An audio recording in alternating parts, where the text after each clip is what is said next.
My name is Angelica, and at 67 years old, I never imagined I would be branded a bad mother. For decades, I believed protecting my daughter was my highest duty. Then I saw what she was doing to my 4-year-old grandson. They called me heartless when I finally spoke up. They said I betrayed my own blood. What they never understood was that sometimes being a good mother means making the hardest choice imaginable. Before I share my story, let me know where you are watching from, and if this resonates with you, please subscribe to hear more stories about family secrets that should never be kept. I raised my daughter Sophia alone after her father walked out when she was just 3 years old. Those early years were a blur of exhaustion, working 2 jobs while trying to give her everything I never had. I waited tables at the local diner during the day and cleaned offices at night, coming home with aching feet but always finding energy to read her bedtime stories. My own dreams of college and travel were boxed away, replaced by the fierce determination to see her succeed. And succeed she did. Sophia graduated high school at the top of her class, earning a scholarship to a prestigious university.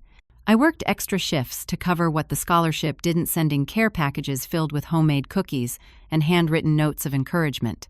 When she graduated with honors and secured a position at a marketing firm, my chest nearly burst with pride. This was what all those sacrifices were for. She met Thomas at 26, a charming architect with kind eyes and a stable career. Their wedding was everything I had imagined for my daughter, the white dress and flower arrangements more beautiful than anything I could have afforded in my own youth. When she announced her pregnancy 2 years later, I cried with joy. My grandson Jackson came into the world on a snowy February morning, pink-faced and perfect. From the beginning, Sophia approached motherhood with the same intensity she approached her career. Everything was scheduled, organized, and researched. Jackson ate organic food prepared in carefully measured portions. His toys were educational, his clothes pristine.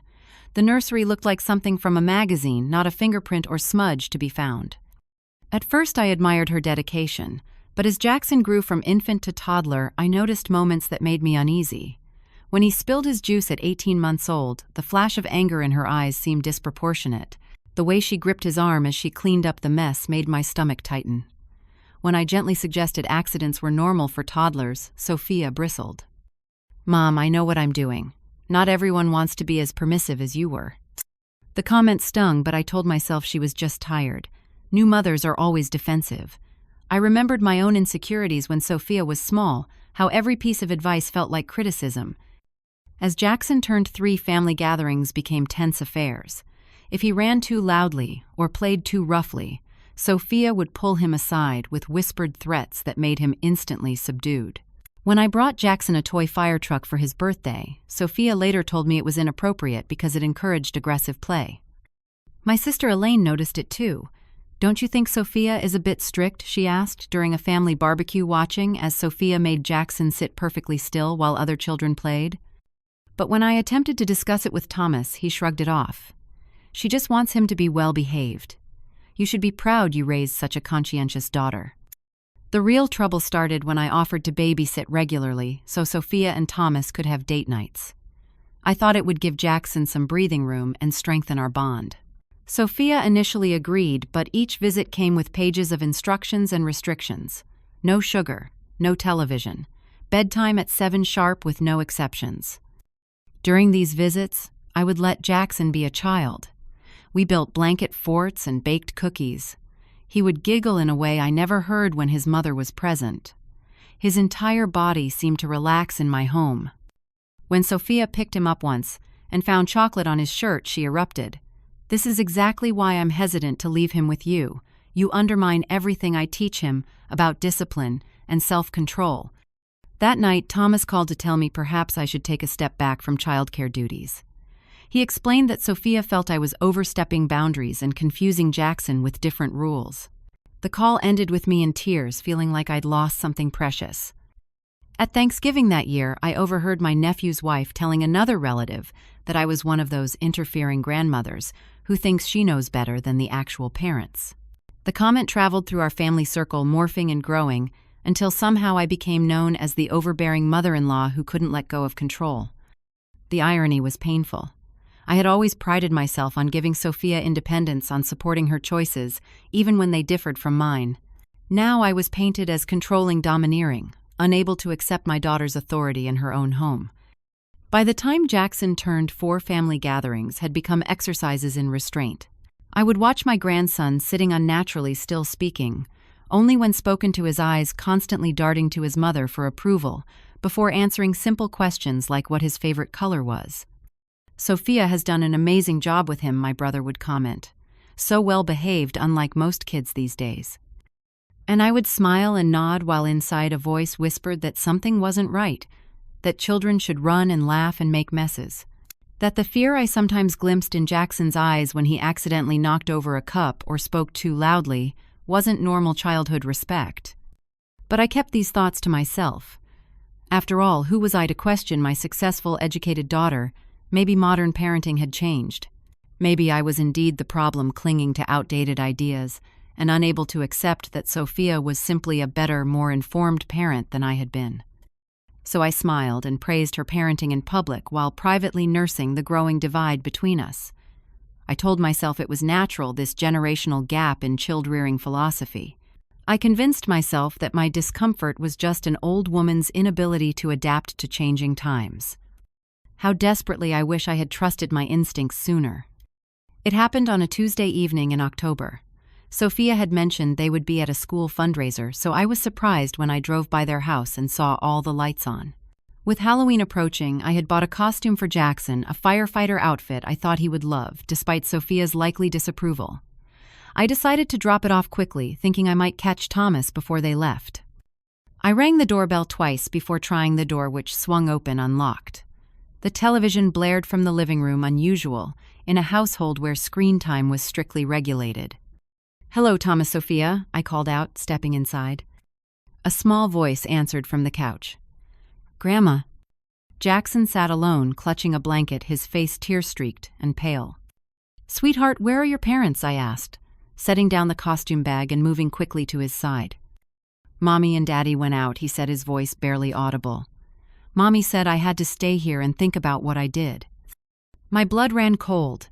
"They left you alone. How long have they been gone?"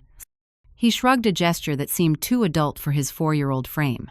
"After dinner, I was bad." "What happened, honey?" I asked, sitting beside him, and noticing how he winced slightly when I touched his shoulder. "I spilled my milk. Then I cried too loud." His matter-of-fact tone broke my heart. "Let's get you some water," I said, trying to keep my voice steady despite the rage building inside me. As we walked to the kitchen, I noticed he was favoring his right side. "Does something hurt Jackson?" He looked at the floor, shaking his head quickly. Too quickly. "It's okay to tell Grandma if you're hurt," I said gently, kneeling to his level. After a long silence, he whispered, "Mommy said not to show anyone. She said it was an accident and I should be more careful." With trembling fingers, I carefully rolled up his pajama sleeve. Dark purple bruises circled his upper arm unmistakably in the pattern of fingerprints. Adult fingerprints. I had to steady myself against the counter as the room seemed to spin around me. My own daughter, my beautiful, accomplished Sophia, who I had sacrificed everything for. There had to be an explanation. There had to be. "Does this happen a lot?" I asked, fighting to keep my voice neutral. Before he could answer, headlights swept across the kitchen window. Jackson immediately stiffened, yanking his sleeve down and backing away from me. "Please don't tell Mommy I showed you," he pleaded, eyes wide with fear. "She'll be mad." The front door opened and Sophia's voice called out, "Mom, what are you doing here?" I met her in the living room where she stood in an elegant black dress, Thomas behind her looking confused. "You left him alone," I said, my voice shaking. A 4-year-old child alone in the house. Thomas at least had the decency to look ashamed. It was just for an hour or so. The babysitter canceled last minute and we had already committed to the fundraiser. Sophia's face hardened. He was perfectly safe. The doors were locked and he knows not to open them.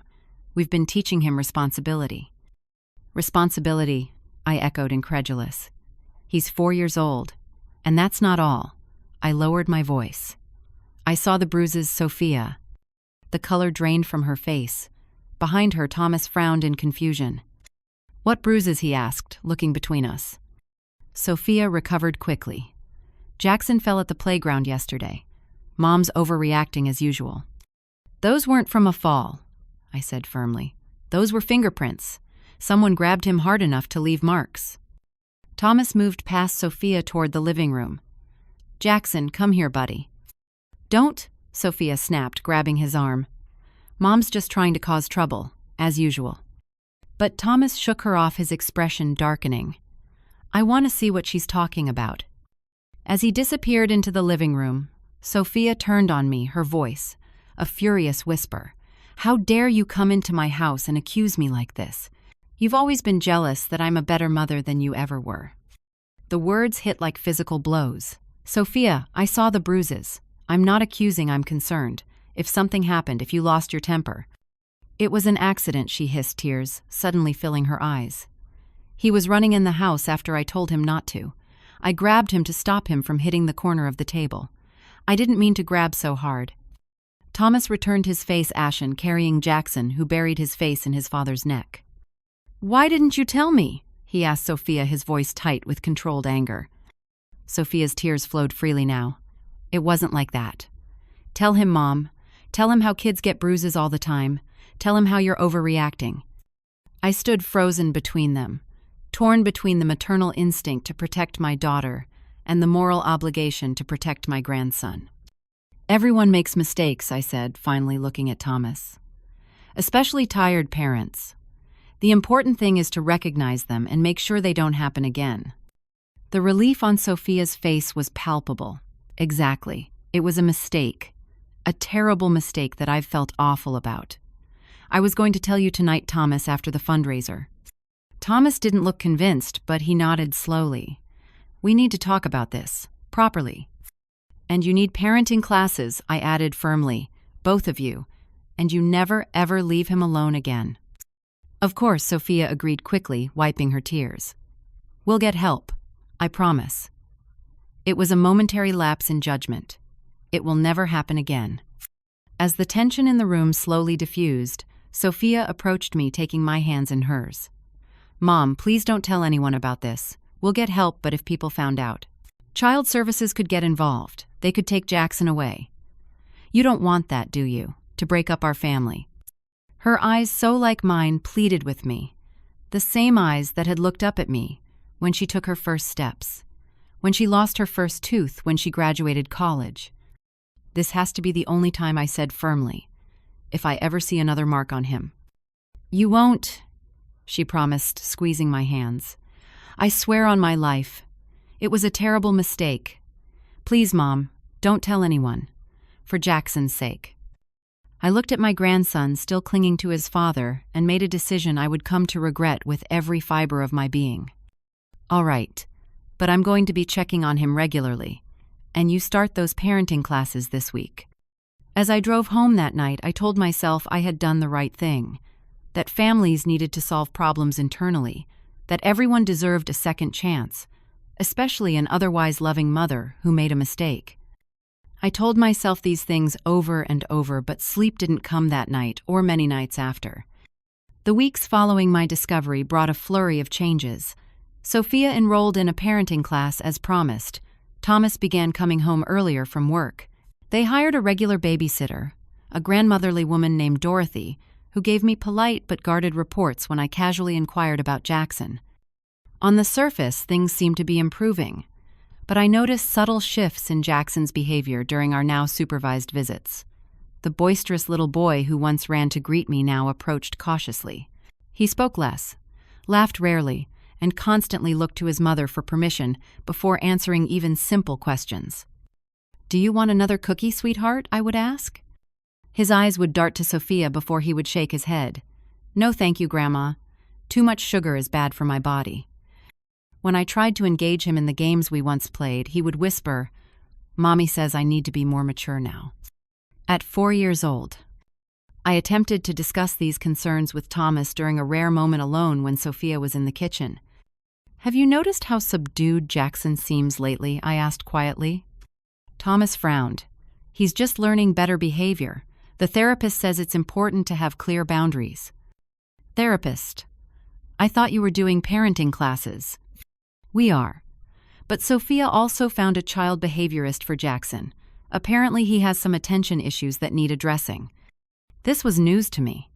"What kind of issues?" Thomas shrugged. Sophia handles all that. She says it's fairly common, nothing to worry about. The important thing is we're getting professional help. Before I could press further, Sophia returned, effectively ending the conversation with her presence. As Christmas approached, we gathered at my sister Elaine's house for our annual family celebration. I watched carefully as Jackson interacted with his cousins, noticing how he flinched when 8-year-old Marcus accidentally bumped into him while running past. Later, when a glass broke in the kitchen, Jackson froze completely, his little face draining of color at the sound. My niece Amanda, a kindergarten teacher, noticed too. "Is Jackson all right?" she asked me quietly as we washed dishes. "He seems unusually anxious for his age." Before I could answer, my sister Elaine joined us. Sophia was just telling me about his behavior specialist. Apparently, he has some kind of sensory processing issue. Poor Sophia, always having to deal with the difficult child. Difficult child, I echoed, nearly dropping the plate I was drying. Jackson is one of the most well-behaved children I've ever seen. Elaine raised her eyebrows. Well, according to Sophia, that's only because of how strict they have to be. Apparently, he has terrible tantrums at home. Breaks things, hurts himself. She says it's exhausting. This didn't match anything I had observed in my grandson. I opened my mouth to protest, but was interrupted by my brother Patrick entering the kitchen. "Angelica, Sophia's looking for you," says Jackson's, asking for his grandma before bedtime. I found Sophia in the guest bedroom helping Jackson into pajamas.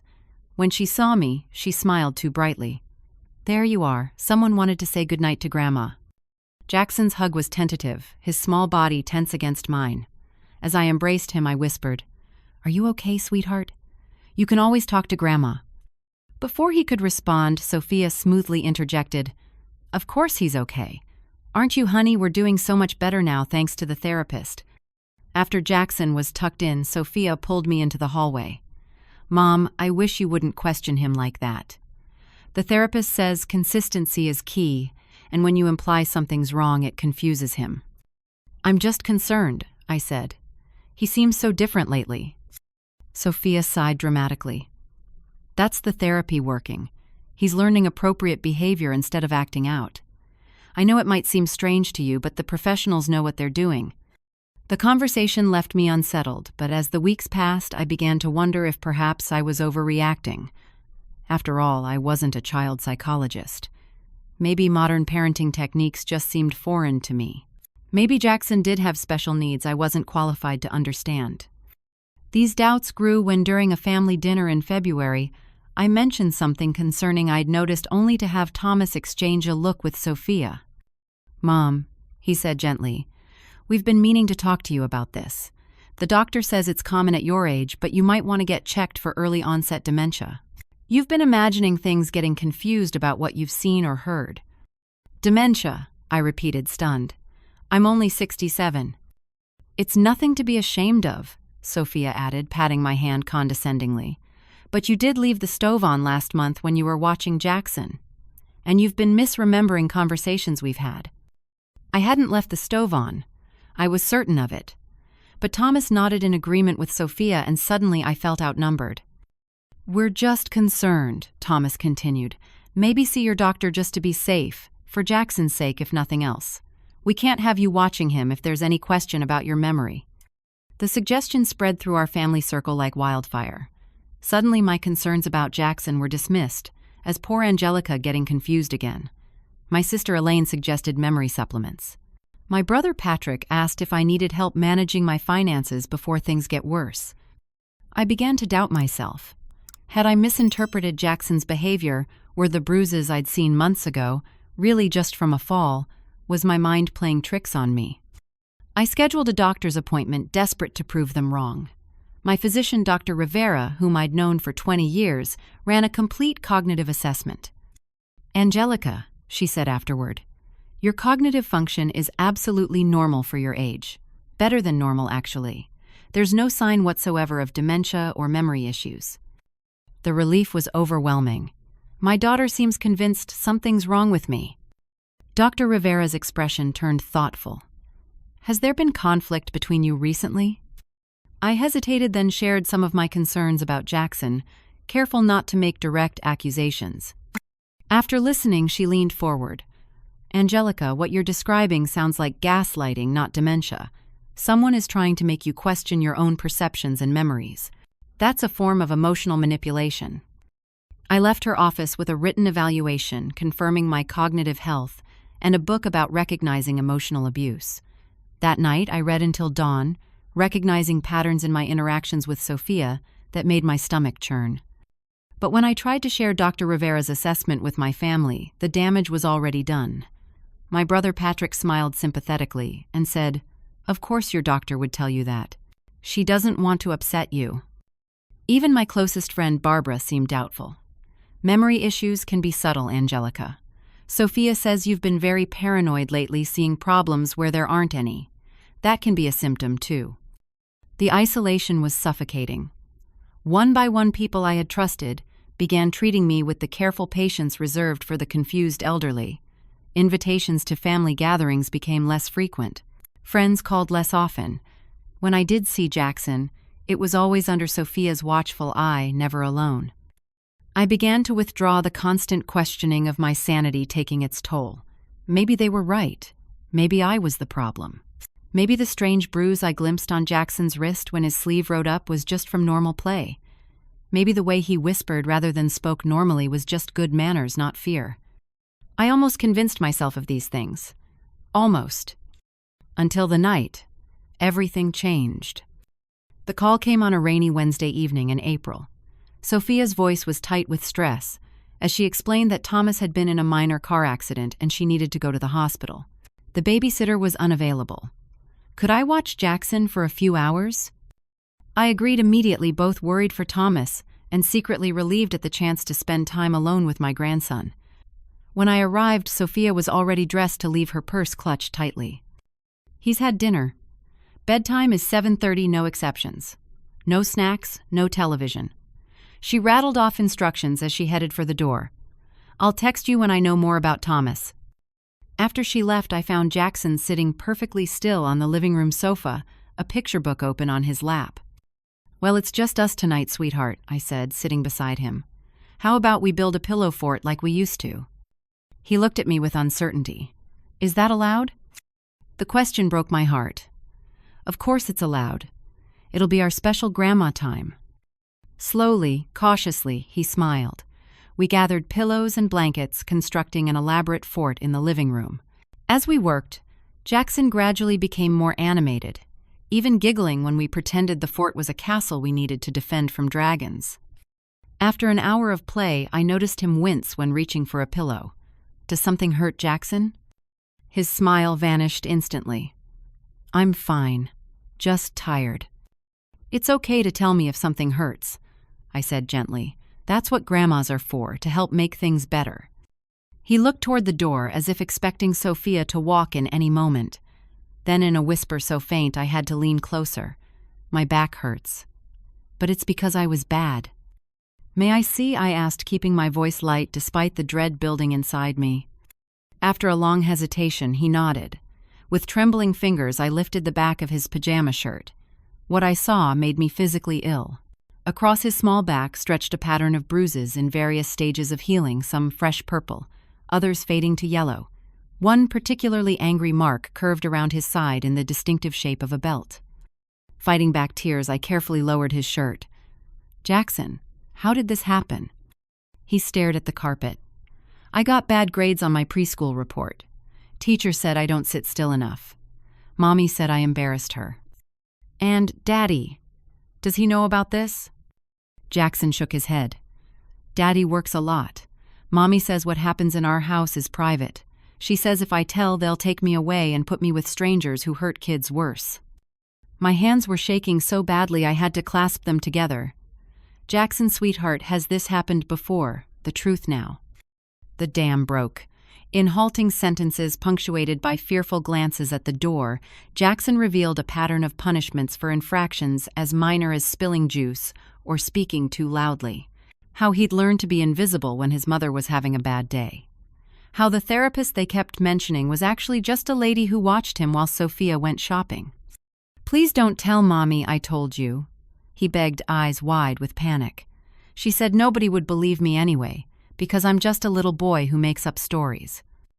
I gathered him gently into my arms, mindful of his injuries. "I believe you, Jackson, and I won't let anyone hurt you again." We were still sitting like that, his small head against my shoulder, when headlights swept across the window. Jackson immediately stiffened, pulling away from me. "Pretend I didn't tell you," he whispered urgently. "Please, Grandma." The front door opened and Sophia entered alone. Her eyes narrowed when she saw our pillow fort.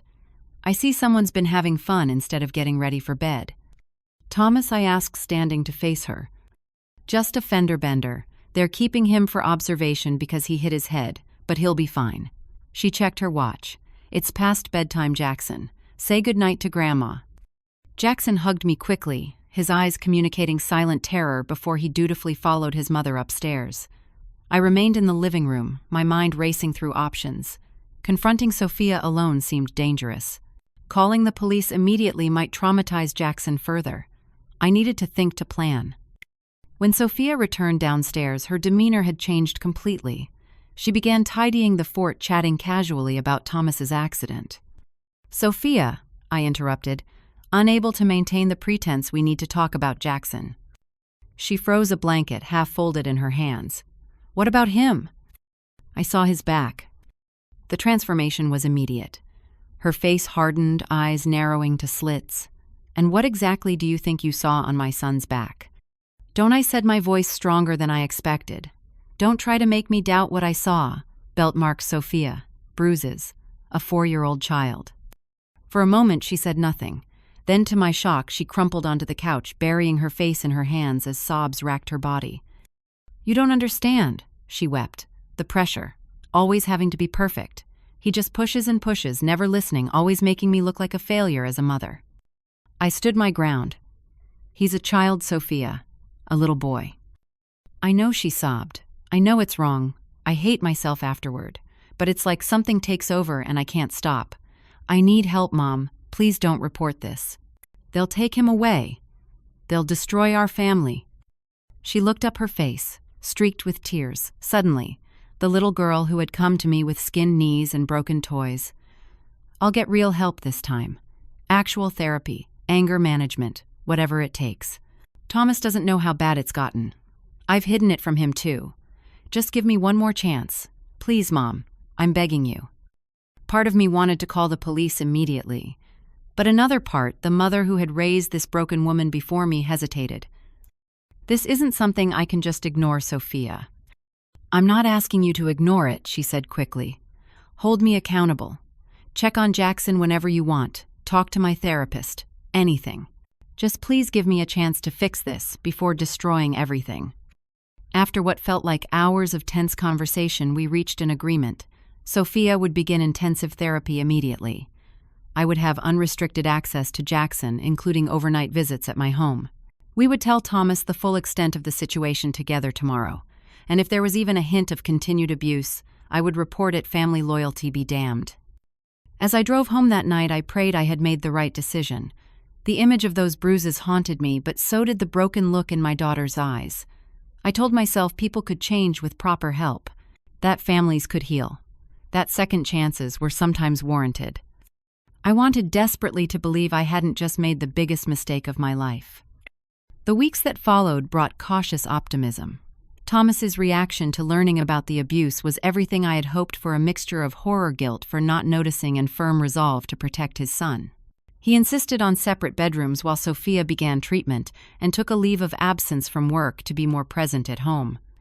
Sophia started seeing Dr. Marissa Kent, a therapist specializing in anger management and childhood trauma. 3 times weekly she would attend sessions, returning with workbooks and journaling assignments. She joined a support group for parents struggling with abusive tendencies. She read books about breaking cycles of violence. "My mother was the same way with me," she confessed, during a tense family meeting with Thomas and me. "Not the belt, but the slaps, the pinches where no one could see. I swore I'd never be like her, but here I am doing even worse to my own child." This revelation stunned me. My mother-in-law, Margaret, had always seemed strict but not abusive. She had passed away when Sophia was 12, and we rarely spoke of her. Had I missed signs of abuse in my own daughter's childhood? The thought sickened me. "Why didn't you tell me?" I asked. Sophia shrugged. You were working so hard as a single mom, and I thought it was normal until I got older. By then, it seemed pointless to bring it up. This new context didn't excuse her behavior toward Jackson, but it helped me understand the generational pattern at work. It strengthened my resolve to help her break it. Jackson began spending weekends at my house, an arrangement he embraced with growing enthusiasm. Away from his mother's scrutiny, he gradually returned to the carefree child he should have been all along.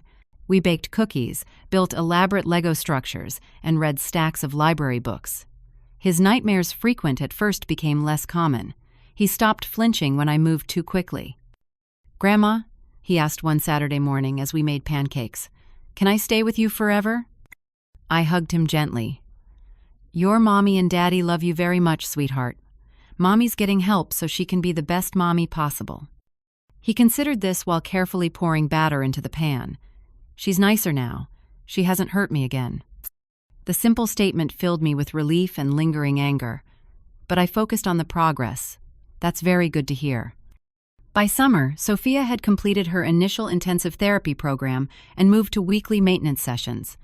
Thomas reported that her outbursts had decreased dramatically. Jackson's preschool teacher commented on his improved confidence and social skills. Family dinners became less tense affairs, with genuine laughter occasionally breaking through the awkwardness. In August, Thomas's parents visited from Arizona. I watched nervously as they interacted with Jackson, wondering if they would notice anything amiss. But the visit went smoothly, with Sophia remaining calm, even when Jackson accidentally spilled grape juice on their white carpet. "Did you see that?" Thomas whispered to me proudly. 6 months ago, that would have triggered a meltdown. The therapy is really working. I wanted so badly to believe him. And as autumn approached, bringing with it Jackson's 5th birthday and his start of kindergarten, I allowed myself to hope that the worst was behind us, that my daughter had faced her demons and emerged stronger, that my grandson would grow up without further trauma. Sophia even suggested a family counseling session where she tearfully apologized to Jackson for the hurt she had caused him. "Sometimes grown-ups make terrible mistakes," she explained, kneeling to his level. "What I did was very, very wrong, and it was never your fault. I'm working hard to make sure I never hurt you again." Jackson, with the resilience only children possess, hugged her and said simply, "I know, Mommy. Grandma says everyone deserves second chances." The therapist beamed at this exchange, calling it a breakthrough moment. I felt vindicated in my decision to give Sophia that second chance to keep our family intact while ensuring Jackson's safety. As Christmas approached, Sophia threw herself into creating the perfect holiday. She baked cookies with Jackson, helped him write a letter to Santa, and decorated the house with tasteful elegance. On Christmas morning, watching Jackson's face light up as he opened presents, surrounded by family who had no idea of the darkness we had overcome, I felt a profound sense of gratitude. Thomas squeezed my hand as we watched Sophia help Jackson assemble a new train set. "We couldn't have gotten through this without you," he whispered. "You saved our family." It was the vindication I had longed for after months of doubt and fear. Perhaps I had been a good mother after all to both generations. January brought a new phase in our family healing. Sophia returned to work full-time, explaining that her therapist thought routine and purpose would help maintain her progress. Jackson started kindergarten, coming home with finger paintings and stories about new friends. Thomas received a promotion that required more travel but brought financial security. The first sign that things were unraveling came subtly. Sophia began canceling therapy appointments, citing work conflicts. "It's fine," she assured me when I expressed concern. "Dr. Kent says I've made exceptional progress. We're scaling back to monthly check-ins." When I suggested calling Dr. Kent to discuss Jackson's occasional bedwetting, Sophia became defensive. "We don't need to bother her with every little thing. Besides, the practice has a strict confidentiality policy." The vibrant communication between Thomas and Sophia began to deteriorate as his travel increased. "It's just temporary," he explained during a rare dinner at my house without Sophia, who had begged off, claiming exhaustion. "This project is crucial for my career. Sophia understands." But I wondered if she did. The shadows under her eyes had returned. Her temper, while still controlled around others, showed flashes of its former sharpness. She began declining my offers to take Jackson for weekends, claiming he had too many school activities and playdates. He needs to focus on building friendships with children his age, she explained. The therapist says too much time with grandparents can create unhealthy attachments. It didn't sound like something a reputable therapist would say, but when I tried to discuss it with Thomas, he was distracted and dismissive. Sophia manages Jackson's schedule. I'm sure she knows what's best. By March, my time with Jackson had dwindled to brief supervised visits. He seemed subdued again, answering questions in careful, rehearsed ways. When I managed to get him alone for a moment while Sophia took a phone call, I asked gently if everything was okay at home. Everything's fine, Grandma, he recited, not meeting my eyes. Mommy and Daddy love me very much. It was the phrasing that alarmed me, not the sentiment which should be true, but the rehearsed quality of the words, like something he'd been taught to say. I tried discussing my concerns with my sister Elaine, but she shook her head. Angelica, you need to let this go. Sophia has worked so hard to become a better parent. Your constant suspicion isn't helping anyone, least of all Jackson. Even Thomas had begun avoiding my calls, replying with brief texts, assuring me everything was fine, just busy with work and school activities. I was being frozen out again, but this time I recognized the pattern. This time I wouldn't let my doubts be dismissed as confusion or dementia. This time I kept careful notes of every interaction, every canceled visit, every concerning comment. Then came the phone call that confirmed my worst fears. It was from Mrs. Daniels Jackson's kindergarten teacher. We had met at the school's open house in September, and she had seemed impressed by my involvement in Jackson's education. Mrs. Harper, this is Julia Daniels from Lakeside Elementary. I hope I'm not overstepping, but I have some concerns about Jackson, and when I tried to discuss them with his mother, she became uncooperative. My heart raced. What kind of concerns? Jackson came to school on Monday with bruising on his wrist and what looked like a handprint on his upper arm. When I asked how he got hurt, he said he fell off his bike, but the marks, they didn't match that explanation. I gripped the phone tighter. Did you report this? I'm mandated to report any suspected abuse, she confirmed. But I wanted to call you as well, because Jackson mentions you often, and you seemed very involved in his life. The investigation process can take time, and I thought you should know. After thanking her and hanging up, I sat at my kitchen table numb with betrayal and grief. All the progress, all the therapy, all the promises, meaningless. Sophia had fooled us all. Again. And Jackson was paying the price. Again. This time, there would be no private family handling, no more second chances. My responsibility wasn't to protect my daughter from consequences, but to protect my grandson from harm. I picked up the phone and dialed the number for Child Protective Services that I had saved months ago, but prayed I would never need. My name is Angelica Harper, I said when a caseworker answered. I need to report ongoing child abuse. The time for silence had passed. The machinery of child protection moved with deliberate impersonal efficiency once set in motion. Within 24 hours of my call, a caseworker named Denise Morales interviewed me at my home, her questions direct and thorough. I provided dates, detailed descriptions of injuries I had witnessed, and the names of others who might have observed concerning behavior. What took you so long to report this? She asked, her tone professional but tinged with judgment. You first observed injuries almost 6 months ago. The question haunted me. I believed my daughter was getting help, that the situation was improving. I wanted to keep our family together. Denise nodded, having heard similar explanations countless times. Family preservation is important, but child safety comes first. Always. She advised me that investigators would interview Jackson at school, examine him for injuries, and speak with his teachers and doctors before approaching Sophia and Thomas. The process could take weeks, during which I should limit contact with my daughter to avoid compromising the investigation. The waiting was excruciating. I jumped every time the phone rang, expecting Sophia's rage or Thomas's accusations.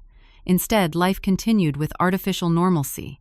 Sophia even called to chat about plans for Jackson's summer vacation, her voice cheerful and relaxed, giving no indication she suspected anything. 2 weeks after my report, everything exploded. I was gardening when Thomas's car screeched into my driveway, Sophia emerging from the passenger side before it fully stopped. Her face was contorted with a fury I had never witnessed even in her worst moments. How could you? she screamed, storming toward me, as I stood frozen garden trowel in hand. After everything we've been through, after all the progress you went behind my back to those people. Thomas grabbed her arm, his own face tight with anger.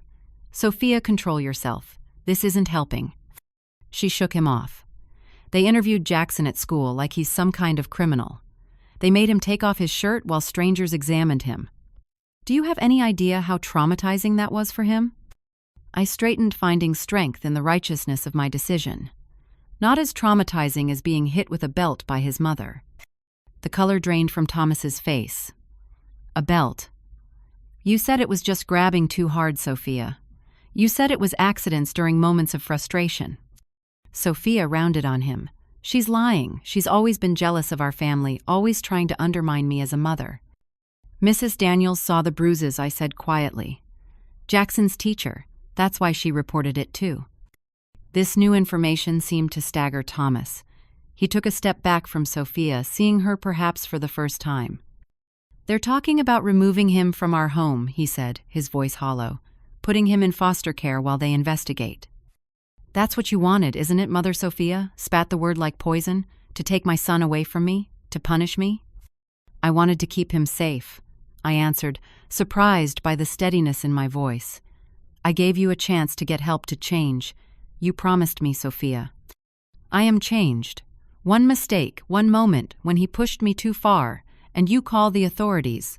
Do you have any idea what this will do to our lives, to my career, to Jackson? The argument continued in increasingly bitter circles, until neighbors began peering from windows. Finally, Thomas pulled Sophia toward the car. This isn't solving anything. We need to meet with our lawyer. You're dead to me, Sophia called over her shoulder as Thomas practically pushed her into the car. Don't expect to ever see Jackson again. I'll make sure he knows exactly what kind of grandmother betrays her own family. As their car disappeared down the street, I sank onto the porch steps, physically ill with the weight of what had been set in motion. Had I done the right thing, would Jackson be better off in foster care than with his imperfect but familiar family? The doubt was paralyzing. The following days brought an avalanche of family reaction. My phone rang constantly with relatives demanding explanations, taking sides without full information. My sister Elaine called me a vindictive old woman before hanging up. My brother Patrick suggested I needed psychological help for my obsession with destroying Sophia's family. Only my niece Amanda, the kindergarten teacher, stood firmly in my corner. You did what any responsible adult should do, she insisted. If more people reported suspected abuse, instead of looking the other way, fewer children would suffer in silence. 4 days after the confrontation, Thomas called unexpectedly. Can we talk alone? We met at a quiet coffee shop halfway between our homes. He looked like he had aged years in days, his eyes bloodshot from lack of sleep. The caseworker showed me photographs, he said without preamble, of Jackson's injuries, past and present. Things I never saw, because I was always working, always trusting Sophia's explanations for any marks I did notice. His voice broke. How did I miss this? What kind of father am I? A human one, I said gently. We see what we expect, to see what we want to see. I've filed for emergency custody, he continued. My parents are flying in to help. The judge granted a temporary order keeping Sophia away from Jackson while the investigation continues. Relief flooded through me. He's not in foster care. No. The caseworker said, since I wasn't implicated in the abuse and with your supporting statement about my reaction when I learned what was happening, they're allowing him to stay with me for now. It was the first good news in this nightmare. How is he doing? Thomas rubbed his eyes, confused, scared. He keeps asking for you. Me. The simple word nearly broke me. You're his safe person, apparently. The therapist, the real one this time, says he associates you with protection and security. He took a deep breath. I know Sophia has forbidden contact, but I'm asking if you'll come see him. He needs you. I agreed immediately, and that afternoon found myself sitting in a sterile office with a child psychologist named Dr. Torres, waiting for Thomas to bring Jackson. When he finally appeared in the doorway, his small face lit up with recognition. "Grandma!" he cried, running to me without hesitation. I held him close, breathing in the scent of his hair, feeling the solid reality of him in my arms. I've missed you so much, sweetheart. Are you coming to live with us now that Mommy's gone away? He asked, his innocence breaking my heart. Over his head, Thomas and I exchanged pained looks. How do you explain to a 5-year-old that his mother has hurt him in ways no parent should, that she might never live with him again, that his family had fractured irrevocably? The coming weeks brought a blur of legal proceedings, therapy appointments, and supervised visitations. Sophia initially denied everything, then claimed her actions were normal discipline being misinterpreted. When medical evidence proved otherwise, she shifted to blaming work stress, then me for undermining her authority, then finally, Thomas for not supporting her parenting. The court ordered a psychological evaluation which revealed disturbing patterns. The therapy she claimed to have completed existed only in fabricated documents she had created. Dr. Evanated. Kent, when contacted, confirmed she had attended exactly 3 sessions before canceling all future appointments. Family court is not criminal court. Its purpose is not punishment, but protection. The judge, a stern woman with compassionate eyes, granted Thomas full custody with Sophia, allowed only supervised visitation after completing court-mandated therapy and parenting classes. Your Honor, Sophia's attorney argued my client has already completed therapy. This is excessive. Your client falsified documentation and continued to physically abuse a child while claiming rehabilitation, the judge responded coldly. These requirements are not negotiable if she wishes to maintain any relationship with her son. Throughout the proceedings, Sophia refused to look at me. On the final day of hearings, as we exited the courthouse, she finally approached Thomas and his attorney, tensing protectively at my side. I hope you're satisfied, she said, her voice eerily calm. You've destroyed my life, taken my child, turned my husband against me. Was it worth it, Mother? Does it feel good to win? Before I could respond, her attorney pulled her away. I watched my daughter, the baby I had nursed and raised and loved beyond measure, walk away a stranger filled with hatred for me. You didn't destroy her life, Thomas said quietly. She did that herself. The words, though true, brought no comfort. The fallout extended far beyond the courtroom. Mutual friends chose sides. Family gatherings became diplomatic nightmares of who could attend if Sophia was present. Even those who believed Jackson had been abused questioned whether I should have exposed family business to outsiders, rather than finding another solution. You could have given her more time, my brother Patrick argued during a tense phone call. Did you have to go nuclear immediately? It wasn't immediately, I reminded him. It was after months of chances, broken promises, and more abuse. Still, there's such a thing as family loyalty. My loyalty was to a 5-year-old child who couldn't protect himself. The conversation ended in mutual frustration, another relationship strained by impossible choices. Thomas kept his promise about maintaining my relationship with Jackson. I had dinner with them 3 times weekly, and kept Jackson overnight on weekends. My home became a second sanctuary for him, filled with books and puzzles and the unconditional love he desperately needed. His recovery was not linear. Some days brought nightmares, bedwetting, and fears that Mommy will come back when you're not here. Other days showed glimpses of the carefree child he should have been all along, laughing freely during games, speaking without constantly seeking approval. 6 months after the court ruling, Jackson's therapist reported significant progress. He's developing appropriate trust in adults, again she explained during a family session. He understands now that what happened wasn't his fault, and that adults are supposed to protect children, not hurt them. Will he ever have a normal relationship with Sophia? Thomas asked, voicing the question that haunted me as well. The therapist's expression turned cautious. That depends entirely on Sophia's commitment to change. Real change, not performative compliance. Children are remarkably resilient and capable of forgiveness, but trust must be earned through consistent, safe behavior over time. Sophia had begun her court-ordered therapy and parenting classes, but reports from the supervisors of her visitations with Jackson were mixed. She fluctuated between genuine connection and thinly veiled resentment when he showed more enthusiasm about activities with me or Thomas. She asked if I love Grandma more than her, Jackson confided after one visit, his small face troubled. I said I love everybody, but she started crying and the lady had to talk to her in the other room. Nearly a year after my fateful call to Child Protective Services, I was grocery shopping when I rounded an aisle and came face to face with Sophia. We both froze, shopping baskets in hand, months of silence stretching between us. She looked different. Thinner hair cut short, the designer clothes replaced by simple jeans and a sweater. For a moment, neither of us spoke. "Jackson lost another tooth," I said, finally reaching for some neutral ground. Something flickered in her eyes. Hunger for information about her son, perhaps. The front one, he was wiggling last visit. I nodded. He was very excited about the tooth fairy. She shifted uncomfortably. "How is he doing in school?" "His teacher mentioned some trouble with reading at our last supervised visit. Thomas hired a tutor. It's helping." Another awkward silence fell. Then, unexpectedly, she asked, "Are you well, Mom?" The simple question, the first indication of concern for anyone outside herself, caught me off guard. "I'm managing. It's been difficult." She nodded, eyes dropping to the floor. "My therapist, my real therapist this time, says I need to work on acknowledging the harm I've caused. To Jackson, to Thomas." A pause. "To you." I waited, hardly daring to breathe. "I'm not ready to thank you," she continued, her voice barely audible.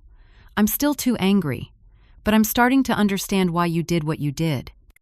It wasn't an apology or reconciliation, but it was the first crack in the wall of hatred between us. A tiny seedling of potential understanding. "Jackson asks about you," I offered. "He keeps the birthday card you sent on his nightstand." Her eyes filled with tears, but she blinked them back. "I have to go, but tell him I'm working hard. Tell him his mommy is trying to get better, for real this time."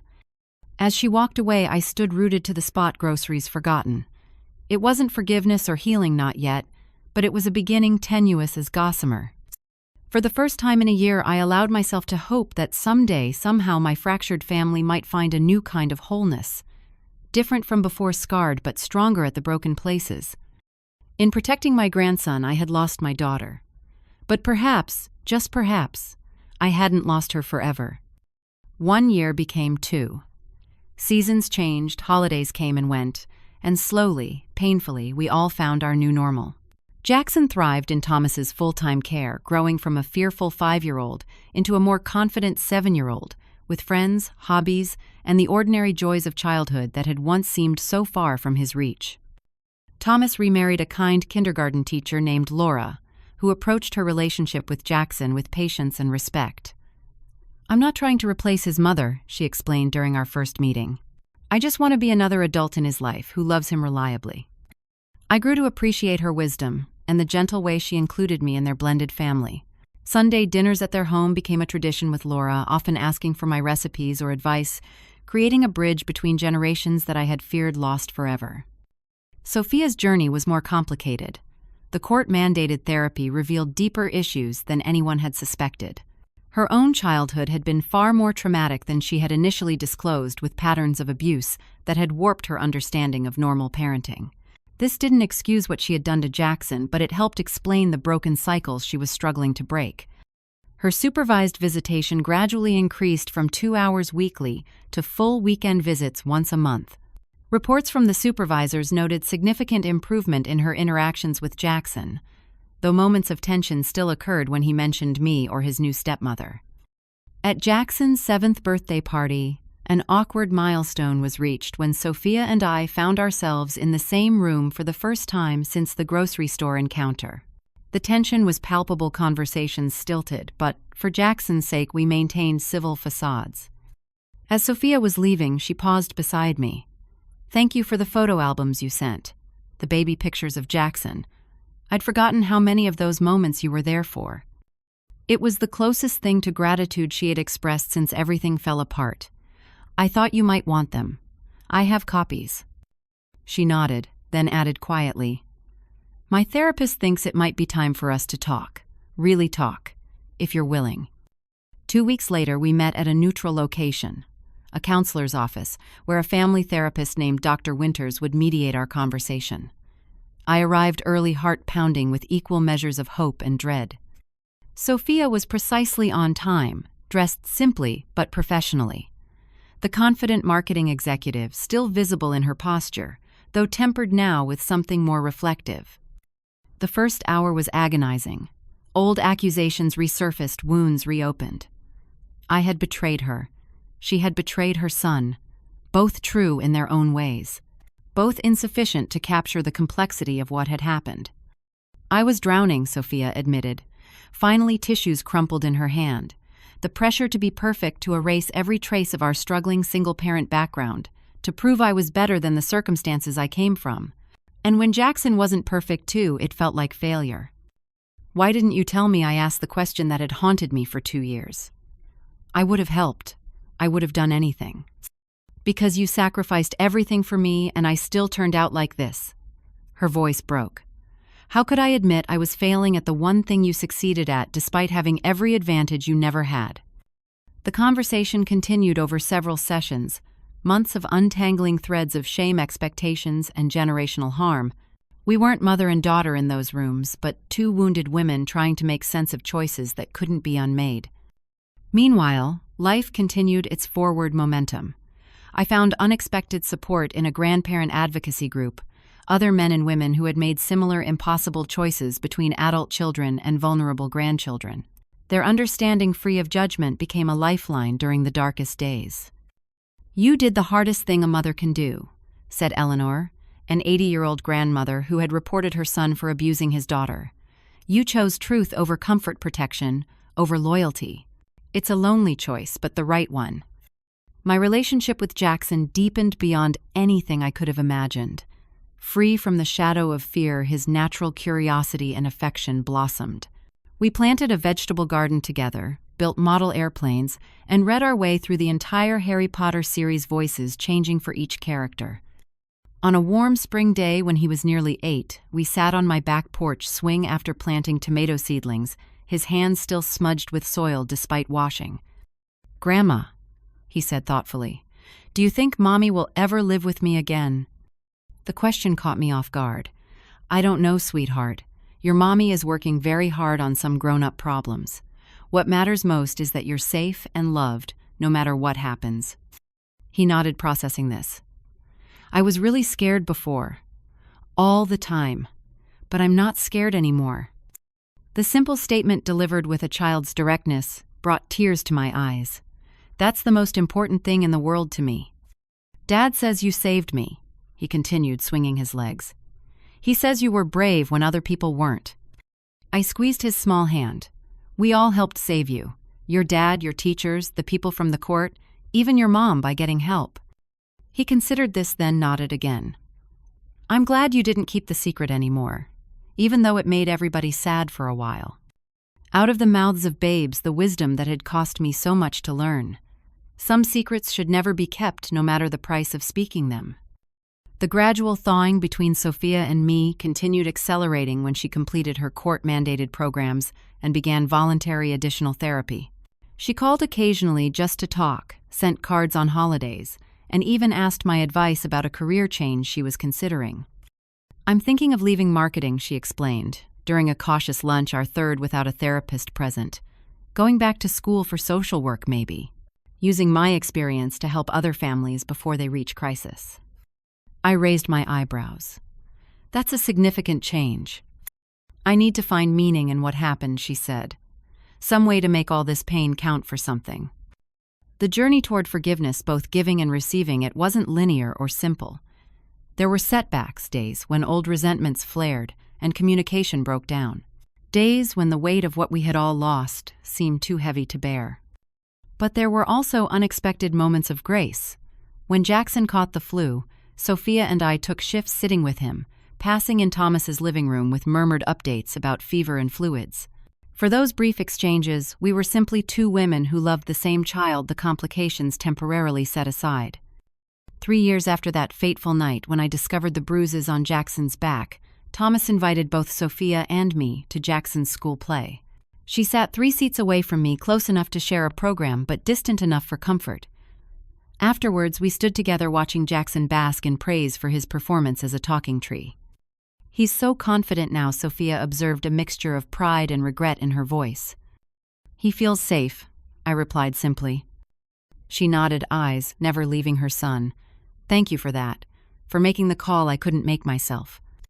The words so long awaited hung between us, fragile but real. Not full reconciliation, but acknowledgement, a step toward healing.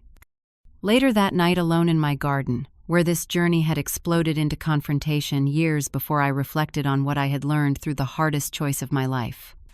That sometimes being a good mother means protecting your grandchild from your child. That family loyalty has limits, and those limits must be drawn where the vulnerable are harmed.